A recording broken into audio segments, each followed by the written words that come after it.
Hello friends,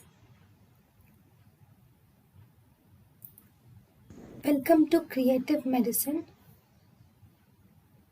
In this lecture, we will learn about hallucinations are seen in all except hallucinations are seen in schizophrenia. Yes, hallucinations are actually one of the positive symptoms of schizophrenia is hallucinations. Seizures due to intracerebral space occupying lesions will show hallucinations.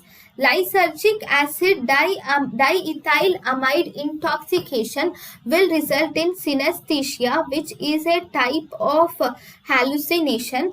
Anxiety will not show any type of hallucinations.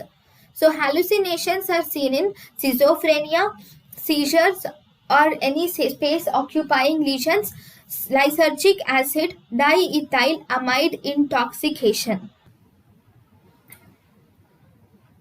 Thank you and thank you for watching.